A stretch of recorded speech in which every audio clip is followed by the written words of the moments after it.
to everybody in Big East Hoops Nation. It's great to have you with us from New York City. Welcome to Shootaround. On the eve of Big East Hoops play tipping off, what a non-conference season it has been. And that's where we begin on this show today with the headlines. And right at the top of this league right now, you go to Cincinnati. The Xavier Musketeers are off to their best start to a season in 4 years. Best start under Travis Steele. A 9-1 opening to the year after a win over Morehead State last night. And you think about the Musketeers. They're one of the few teams in college basketball with 3 Quadrant 1 wins. A victory over Ohio State in Cincinnati. They were able to get past Oklahoma State on the road. They get that neutral site win over Virginia Tech, and you throw in something that means so much to that area, that dominant, a blowout victory over Cincinnati this past Saturday in the Crosstown Shootout that came with a Dana's bar tab to boot. Travis Steele's team is for real. They have offensive versatility with different guys who can step up on any given night. Last night, the lead scorer was the transfer Jerome Hunter. You've got Paul Scruggs, the heart and soul of this group. You've got Kobe Jones, a sophomore who has really put together a breakout season thus far and embodies what Travis Steele is looking for in a player. Xavier basketball entering this season had to put it together. The Musketeers have done so in non-conference play, and that's why they look like a team that will absolutely hear their name called on Selection Sunday. You could call Xavier a lock. They welcome in Marquette this weekend in Cincinnati in a big conference opener. Secondly, for the first time, and they've met many times, UConn and Providence will meet in a Big East opener. What a job by the schedule makers. A tip of the cap to them, because you have the 9-2 Connecticut Huskies ranked in the top 20, welcoming in the 10-1 Providence Friars. What a story Ed Cooley has put together. We knew that Nate Watson could control the interior for the Friars, but what Providence has been able to do is have Al Durham as their lead playmaking guard. Durham, the grad transfer from Indiana, following in the footsteps of Delray Brooks once upon a time, Emmett Holt as well. What Durham's been able to do is special. And Providence really has an alpha in Al. He makes plays for others. A.J. Reeves has provided some spurts. Can he be consistent? Let's turn to UConn. For UConn, R.J. Cole stirs the drink. They hope to have Tyrese Martin back this weekend. Adama Sanogo looks close as well. We'll see what happens with the Huskies' health status. Dr. Hurley is handling all things in stores.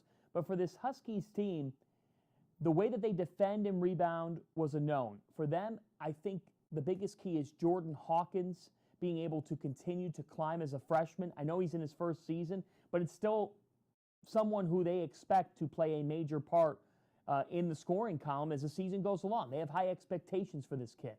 Cole's a big-time shot maker. If they can get Tyler Polley to hit some shots here and there, Isaiah Whaley's a great defender.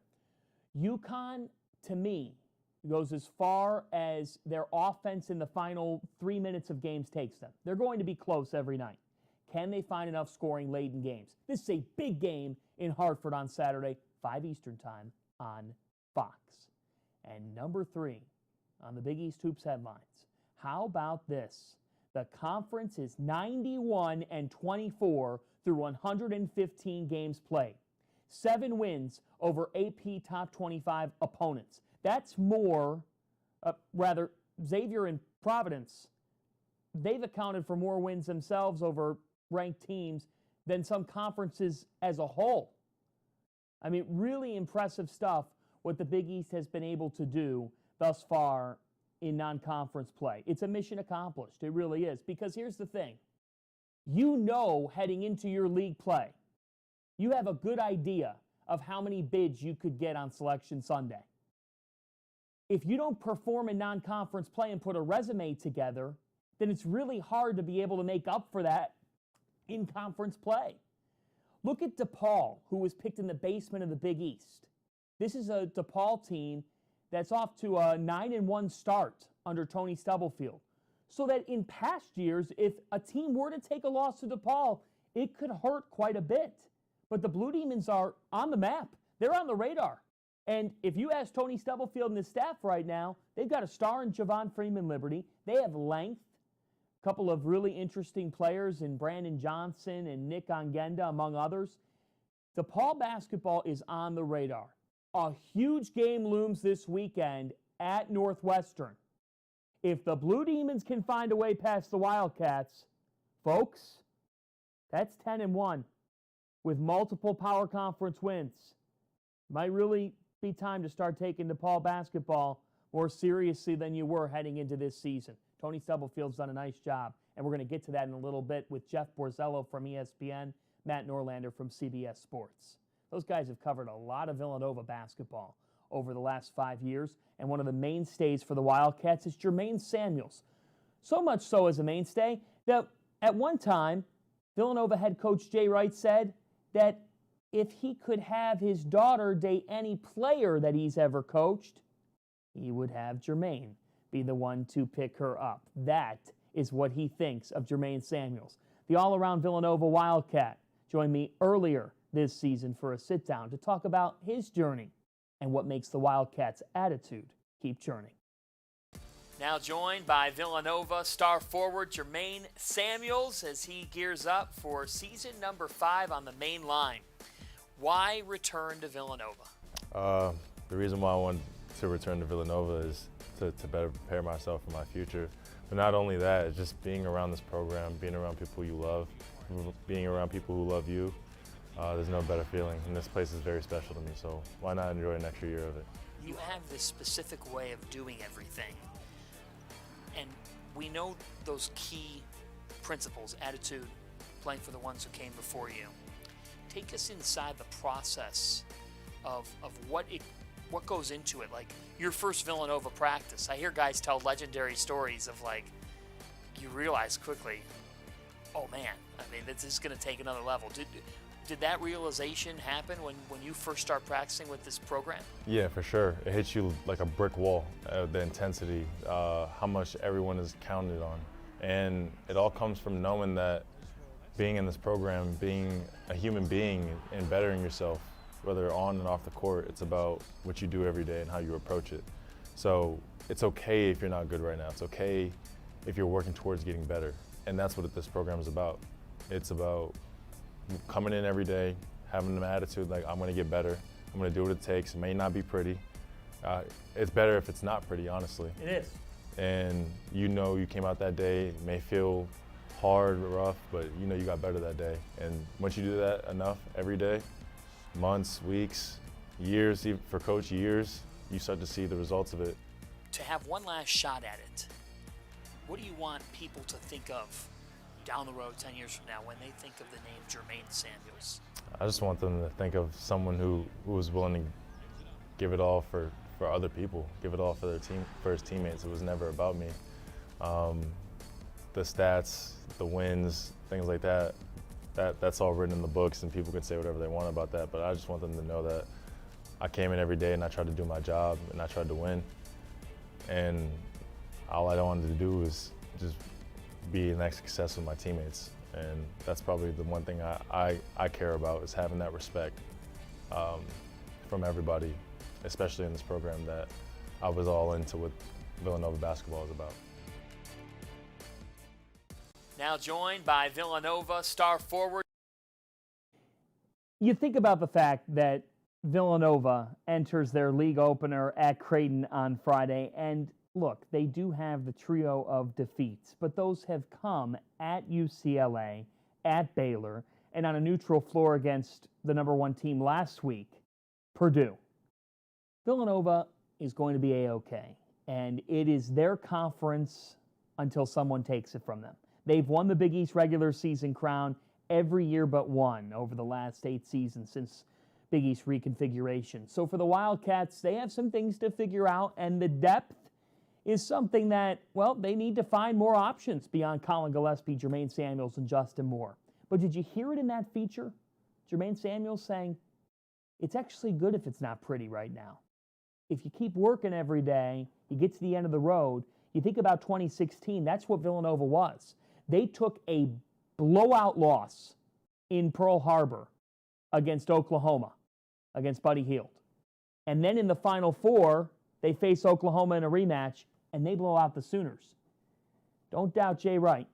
We'll see Villanova and what they have tomorrow night. On Friday night, a showdown in Omaha against a Creighton Blue Jays team that comes off a loss to Arizona State, but beat a top 25 ranked BYU team last Saturday. That's because Ryan Hawkins is big time. He will join us later in the show. Let's talk all things Big East hoops and preview conference play with an Ask the Expert segment that has a thrilling holiday ending. It's ESPN's Jeff Borzello and CBSSports.com's Matt Norlander. How differently are you thinking of the Big East today than you thought of the Big East heading into the season?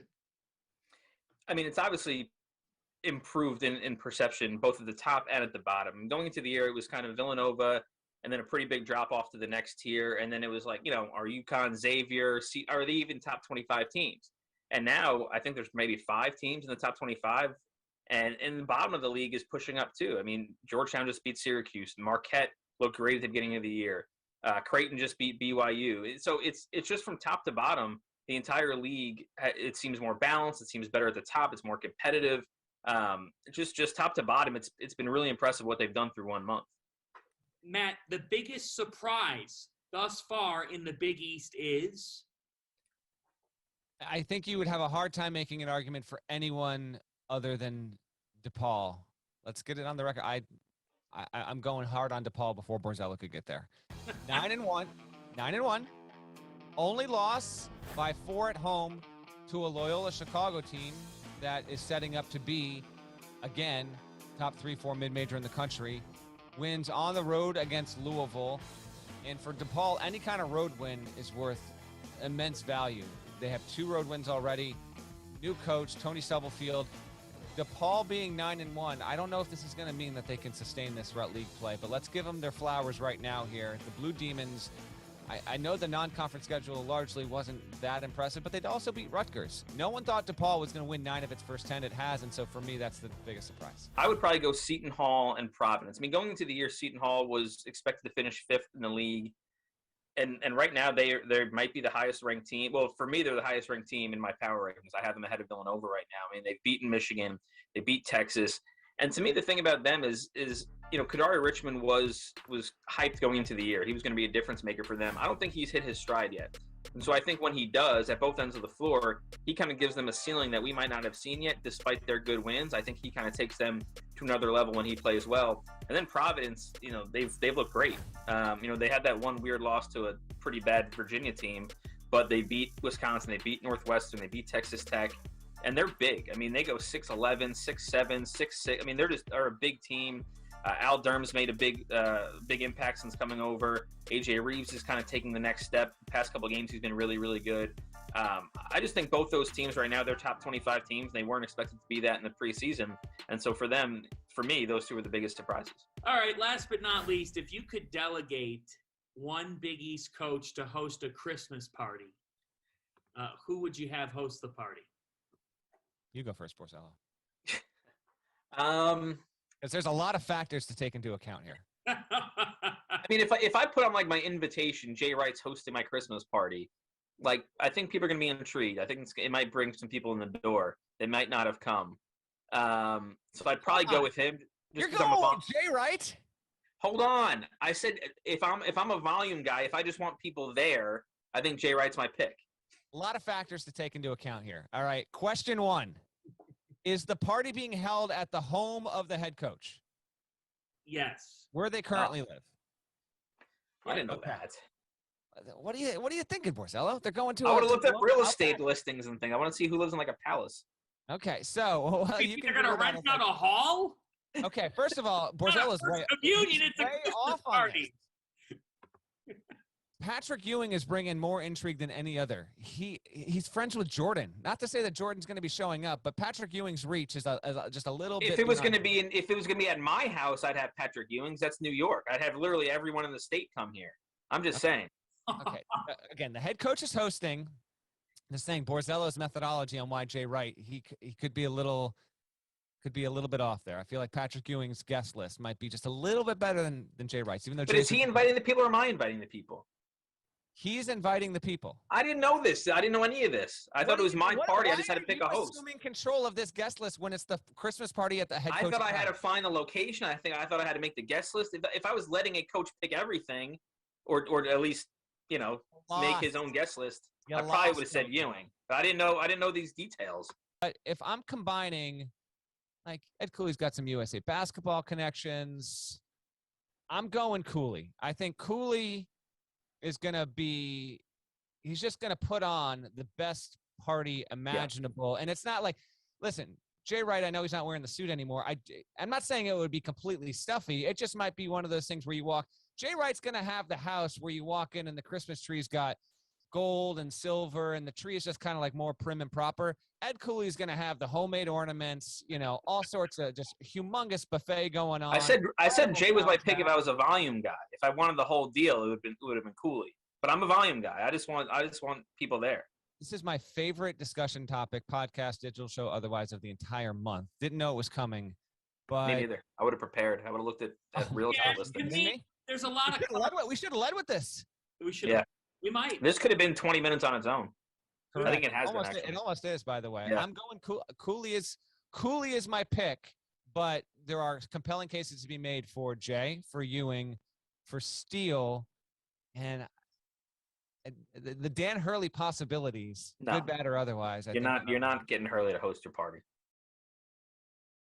Hurley is not hosting. Dan Hurley's home is not open for a Christmas party. And in a way, though, he is hosting a party on Saturday. I mean, UConn fans have been waiting for this for a very long time. They weren't able to get into the building last year. On Saturday, the XL Center in Hartford, when the Huskies welcome in Providence on Fox, part of a loaded day on Fox with Butler taking on Purdue in Indy Crossroads Classic. Over on FS1 at noon, it'll be St. John's and Pittsburgh. That rings old school Big East. That'll be inside the world's most famous arena. Let's turn to the Creighton Blue Jays. 8-3 on the season. A team that coming into this year, people were unsure of. They're young. They lost quite a bit. But this team has Ryan Nembhard, a freshman guard who shows us flashes and has really put together a nice rookie season thus far. You have Ryan Kalkbrenner, a sophomore who's taken the next steps in his career. The fact is, for the Blue Jays offensively, finding another ball handler, another creator, that's going to be the task for Greg McDermott. But what he does have is a big who has done nothing but win in college basketball. 3 national championships at the Division II level. I'm talking about Ryan Hawkins, who now in his 6th year of college basketball has been nothing short of outstanding in taking his talents to Omaha and being a leader for the Creighton Blue Jays. From being a 3-time national champion at Division II Northwest Missouri State to playing hoops for the Creighton Blue Jays and leading them in scoring thus far this season, it is Ryan Hawkins who joins us on Shootaround. The 8-3 Jays will take on Villanova Friday night, 8 Eastern Time, 7 Central on FS1 in the Big East opener. Ryan, the first thing I've got to ask you is this. You played 6 sports in high school? Yeah. Take me through all that. Well, take me through your seasons, man. Football and cross country in the fall, basketball in the winter, track and soccer in the spring, and then baseball in the summer. Non-stop? Yeah. It was kind of weird. In May, I'd go from track and soccer practice to baseball practice at night. I'd get home at 8 o'clock at night, and my mom would have supper ready for me because I was hungry as could be. What's mom's best meal? I don't know. Too many to choose from, but probably some zesty Italian chicken. Like it. That's some good stuff. I'll be over to the Hawkins household shortly. With such a young group around you, what do you try to do day by day to lead them? The exact same thing every single day. Show them what consistency looks like and what that consistency does when it starts to pay off. You get a lot of results from being consistent, showing up the same way every single day. And I think this young group will benefit from that in a couple years. I feel like, we're obviously a young team right now. We've made some young mistakes. But at the same time, we have a lot of young energy and excitement that is very contagious. And when we have good days, we have really good days. What's the culture of Creighton basketball? Unreal. It's so much fun to be a part of. It's so easy to step in and just do what you're supposed to do. And it's easy to hold each other accountable in this program. What makes it easy? I feel like the open relationship that you have with your coaches.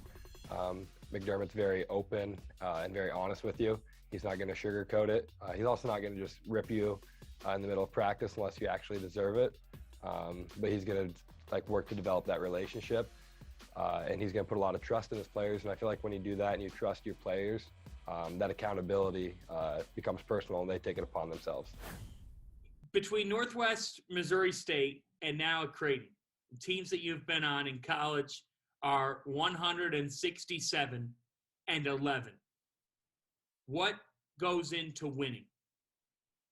I think the consistency piece of it. You've got to show up and be the same person every single day, regardless of whether or not shots are falling. You can still do the intangibles on the basketball floor without making a shot. You could be irrelevant in the stat sheet and still play a great game and have your impact on the game. And that's what I think a lot of people don't realize nowadays. You don't have to fill the stat sheet to have an impact on the game. The way that you guard defensively, your communication, your intensity, and your effort are all stuff that there's no measurable for, but have a very big impact on the game. Growing up, the best thing you found under the Christmas tree, the thing that you just wanted more than anything that you ended up getting from Santa? Probably a pair of water skiing gloves. Are you a water skier too? Oh, I love it. Really? Yep. How long have you been water skiing for? Since I was 7. Love it? Oh, yeah. That is amazing. I've never met someone who is a passionate water skier. Oh, yeah. That's how I spend my summers. Oh, really? That's fantastic. Do you fish too? I hate fishing. Hate it. If I'm going to be on the water, I got to be doing something. I can't just sit there and fish. I'd get so bored. Are you kidding me? See, Mitch Ballock and some previous Creighton players they've been avid fishermen. Oh, more fish for them. I'll stay away. You get to pick 3 celebrities, actors, players, anybody that you're taking to dinner. Who you picking? Mitch Ballock. He's my number 1 pick. Second pick, probably LeBron James, and then Michael Jordan. I feel like it'd just be a great conversation at that dinner. Right. So the greatest shooter, and then MJ and LeBron. Yeah. And Mitch. Ryan Hawkins, good luck in Big East play, and thanks for the time. We welcome you to Manhattan and the Big East tournament. Here at the Garden, decibel levels will be high. This is going to be a good one, folks. 2 Big East powers.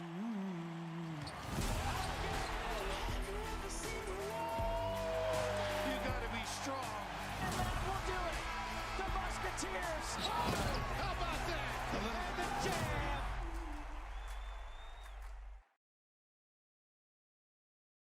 For joining us on the show. We appreciate Ryan Hawkins making the time. Creighton taking on Villanova, 8 Eastern time, Friday night on FS1.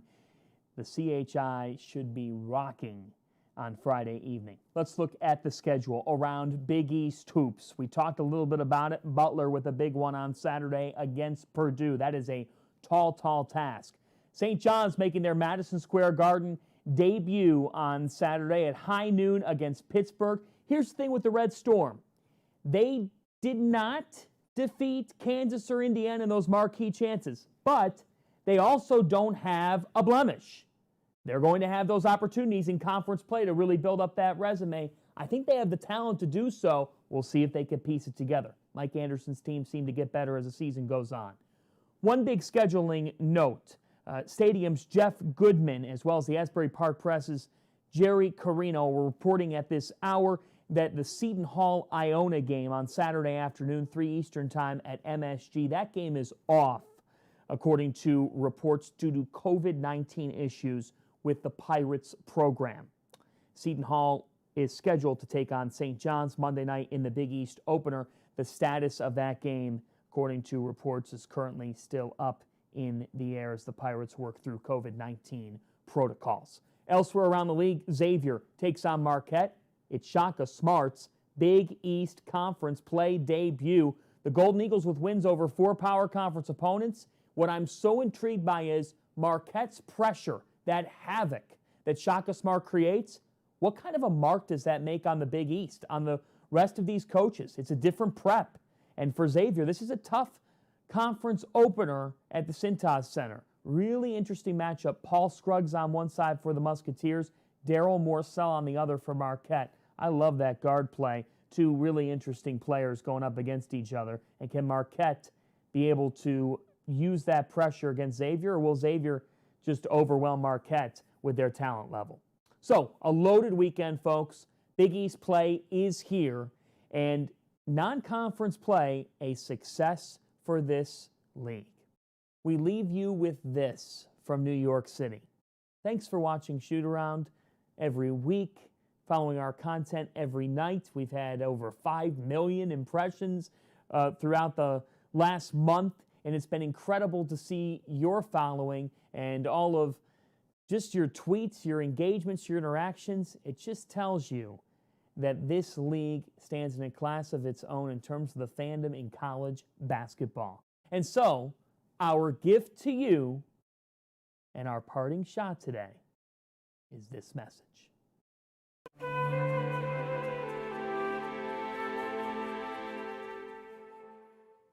'Twas the night before Big East hoops play, and all through the house not a creature was stirring, not even a mouse.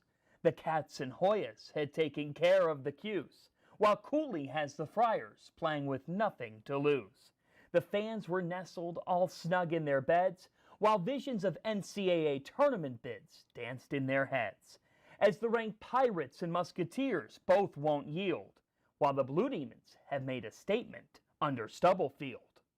The Huskies have shown they'll fight you tooth and nail, as the Bulldogs won in Norman. Don't write them off to fail.